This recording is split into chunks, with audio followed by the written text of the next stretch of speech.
பிபிஓஸ்ல என்ன பிடிக்காதுன்னா நிறைய பேர் ரொம்ப டிப்ளமேட்டிக்கா இருக்காங்க. ஓப்பனா ஃபேஸ் டு ஃபேஸ் சொல்ல மாட்றாங்க. கலாய்க்கிற மாதிரி இன்டைரக்டா சொல்றாங்க. மனசுல ஒன்று வச்சுட்டு பின்னாடி பேசுறாங்க. யார் டைட்டில் வின் பண்ணுவாங்க நீங்க நினைக்கிறீங்க? எனக்கு Muthu one of the favourite contestants அவங்க தான். அவங்க பேசுறது எனக்கு ரொம்ப பிடிக்கும். கேட்டுட்டே இருக்கலாம். பிபி ஹவுஸ்ல யாரு ஃபேக்கா இருக்காங்க? அவங்க என் ஃப்ரெண்டு தான். நான் எக்ஸிட் ஆகும்போது 4 பேர் நண்பன் பாட்டு பாடினாங்கல்ல, அதில் அவங்களும் ஒருத்தவங்க தான். ஸ்டார்டிங்ல நல்லா பேசி நல்லா ஃப்ரெண்டாகவும் இருந்தாங்க. அது அவங்களுக்கே தெரியும். இனிமே நான் அதுலேருந்து மீண்டு வரல. மென்டலி நான் அங்கதான் இருக்கேன்னு நினைக்கிறேன். வர கனவுகள் எல்லாமே வந்துட்டு அந்த வீட்டுக்குள்ள இருக்கிற மாதிரி தான் வருது. ஃபர்ஸ்ட் ஆஃப் ஆல் ஹேட்டர்ஸ் கொஞ்சம் சொல்ல விரும்புகிறேன். உங்களுக்குள்ள ஒரு லவ் இல்லாதனால தான் நீங்கள் ஹேட்டை வந்து வெளிப்படுத்துறீங்களோன்ற எனக்கு தோணுது. அதெல்லாம் கவலைப்படாதீங்க. லவ் கொடுக்க நான் இருக்கேன். வணக்கம் அஸ்வினி. வணக்கம். எல்லாரும் எப்படி இருக்கீங்க? எல்லாரும் நல்லா இருக்கும். நீங்கள் வெளியே வந்த பிறகு உங்களோட ரெஸ்பான்ஸ் எப்படி இருக்கு? ஆக்சுவலி நான் எக்ஸ்பெக்ட் பண்ணவே இல்லை. ரொம்ப ஒரு பாசிட்டிவான ரெஸ்பான்ஸ். எஸ்பெஷலி நான் எக்ஸிட் ஆனது வந்து ரொம்ப நல்லா இருந்துச்சு. ஒரு கிரேஸ்ஃபுல் எக்ஸிட்டாக இருந்ததுனால எல்லாருமே வந்து குட் சோல், ட்ரூ சோல்னு பாசிட்டிவாக தான் இருந்துச்சு.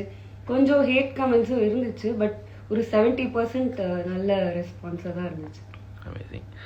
நீங்கள் வெளியே வந்ததுக்கு என்ன ரீசனாக இருக்கும்னு நீங்கள் நினைக்கிறீங்க? மக்கள் ஓட் போடலன்னு நினைக்கிறேன். பட் யா, மேபி நான் இன்னும் கொஞ்சம் ஓப்பன் அப் ஆகிருக்கலாம். எனக்கு டைம் தேவைப்பட்டுச்சு. பட் அவ்வளோ டைம் இல்லை சார் சொன்ன மாதிரி. அதனால மேபி மக்கள் ஓட் போடல. Title winning is not a aim for everybody. நீங்கள் உங்கள் எய்ம் அச்சீவ் பண்ணியாச்சா? எனக்கு பிக் பாஸ்குள்ளே போகிறதே எய்ம் தான். அதுவே ஒரு பெரிய அச்சீவ்மெண்ட்டாக நான் பார்க்குறேன். ஸோ அதை அச்சீவ் பண்ணியாச்சுன்னு நினைக்கிறேன். எனக்கு டைட்டில் அடிக்கணும் அப்படின்ற இதெல்லாம் இல்லை. எதுக்கு சவுண்டு ரோஸ் பண்ணீங்க? எல்லாருக்கும் இது சொல்லணும். சவுண்டு ரோஸ்ட் பண்ணது வந்துட்டு ஒரு டாஸ்க்கு. ரோஸ்ட்னாலே வந்துட்டு அவங்கள கலாய்க்கணும், அந்த மாதிரி ப்ரூட்டலாக கலாய்க்கணும், ஸ்ட்ரெயிட்டாக எந்த பாரபட்சமும் பார்க்காம கலாய்க்கணும்னு சொன்னது தான் டாஸ்க்கு. பிக் பாஸ் கொடுத்த டாஸ்க் அதுதான். அவங்க என் ஃப்ரெண்டு தான். நான் எக்ஸிட் ஆகும்போது 4 பேர் நண்பன் பாட்டு பாடினாங்கல்ல, அதில் அவங்களும் ஒருத்தவங்க தான். அவங்க தான் என்னை ஸ்டார்டிங்கில் நல்லா பேசி நல்லா ஃப்ரெண்டாகவும் இருந்தாங்க. அது அவங்களுக்கே தெரியும். நான் சும்மா தான் ரோஸ்ட் பண்ணேன். சொன்னதுக்கு எந்த வன்மமோ ஜெலசி எதுவுமே கிடையாது. அவங்க எனக்கு ரொம்ப பிடிக்கும். எந்த பொறாமையும் கிடையாது. ஸோ அது ஒரு டாஸ்க்கு தான். அதனால நான் ரோஸ்ட் பண்ணேன். தப்பாக எடுத்துக்காதீங்க சௌந்தர்யா ஃபேன்ஸ் எல்லாம். ஸோ அந்த வீக் நீங்கள் ஹெல்மெட் ஆகலைன்னா யார் ஹெல்மெட் ஆயிருப்பாங்க நீங்கள் நினைக்கிறீங்க? சிவகுமார் அவர் ஆயிருப்பாருன்னு நினைக்கிறேன். So say something you dislike in BB house. எனக்கு பிபிஓஸ்ல என்ன பிடிக்காதுன்னா நிறைய பேர் ரொம்ப டிப்ளமேட்டிக்காக இருக்காங்க. ஓப்பனாக ஃபேஸ் டு ஃபேஸ் சொல்ல மாட்றாங்க. இதர் கலாய்க்கிற மாதிரி இன்டைரக்டாக சொல்கிறாங்க. மனசில் ஒன்று வச்சுக்கிட்டு பின்னாடி பேசுகிறாங்க. அந்த மாதிரி விஷயங்கள்லாம் எனக்கு பிடிக்காது. முத்துக்குமரன் பற்றி உங்களோட ஒப்பீனியன் என்ன? முத்துக்குமரன் எனக்கு ரொம்ப ஃபேவரட்டான கண்டெஸ்டன்ட் ஆண்கள் அணியில். இப்போ எல்லாம் ஒன்றாயிடுச்சு. But one of the favourite contestants அவர் தான்.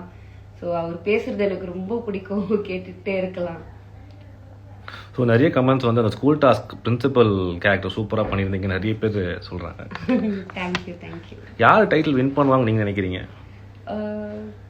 தெரியல, அது சொல்ல முடியாது. எப்படி எப்போ வேணால் மாறலாம். முத்து, ஜாக் இவங்க 2 பேரும் டைட்டில் வின் பண்ணால் நல்லா இருக்கும்னு நான் நினைக்கிறேன். சூப்பர்.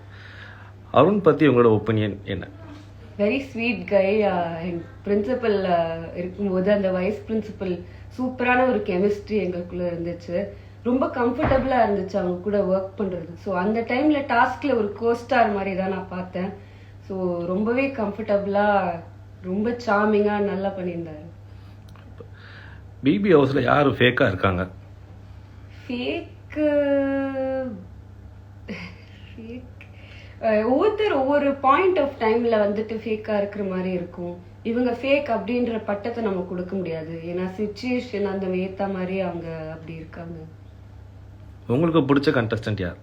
எனக்கு முத்து அண்ட் ஜாக் ரொம்ப பிடிக்கும். நீங்கள் கற்றுக்கிட்ட ஒரு விஷயம்னா அது என்னவா இருக்கும் பிபி ஹவுஸில்?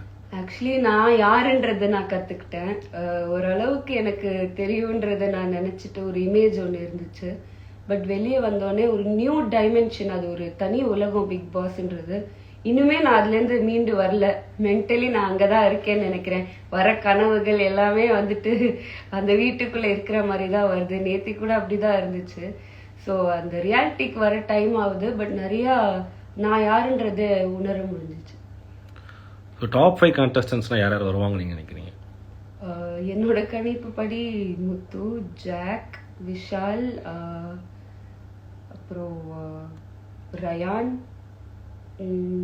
Soundarya. So your opinion about Sachana?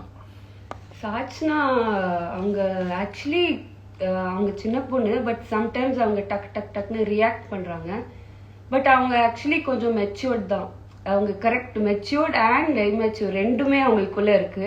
பேச வேண்டிய இடத்துல கரெக்டாக மெச்சூர்டாக பேசுகிறாங்க, அவங்க பாயிண்ட்ஸ்லாம் எடுத்து வைக்கிறாங்க. பட் சில இடத்துல அவங்களோட ஏஜ் அந்த இமெச்சூரிட்டி வெளியே வருது. பட் மற்றபடி அவங்க குட், நல்லா தான் பண்ணுறாங்க. நம்ம விஜய் சேதுபதி சாரோட ஹோஸ்ட் பற்றி சூப்பரா பண்றாரு ஒரு ஹோஸ்ட். மக்களே அவர் உட்காருங்கலாம் சொல்றது கிடையாது, நாங்க தான் அவங்கள கன்ஃபியூஸ் பண்ணி சுத்தி விடுறோம். பாவம் மனுஷன், அவர் பெஸ்ட் கொடுத்துட்டு இருக்காரு. ஸோ உங்களுக்கு மறக்க முடியாத ஒரு மொமெண்ட் இன் பிபி ஹவுஸ்? எல்லா மூமெண்ட்ஸுமே மறக்க முடியாதுதான். நான் இருந்த 21 டேஸ்மே எனக்கு ரொம்ப மறக்க முடியாத இதுதான். எனக்கு வருத்தம் இல்லை வெளியே வரும்போது, கொஞ்சம் இருந்துச்சு, பட் அதை விட இருக்கிற சந்தோஷம் தான் அதிகமா இருந்துச்சுன்றதுனால ஒவ்வொரு மூமெண்ட்டையும் என்னோட ஃபேவரட் சாப்டரா என்னோட புக்ல நான் பாக்குறேன். ஸோ அக்கா ஒரு சாங் பாடுங்கன்னு கேட்டிருக்கேங்க. சாங்கா? என்ன பாட்டு பாடுறது? எதுக்காக கிட்ட வந்தாலோ, எதை தேடி விட்டு போனாலோ, விழுந்தாலும் நான் உடஞ்சே போயிருந்தாலும் உன் நினைவிருந்தாலே போதும், நிமிர்ந்திடுவேனே நானும்.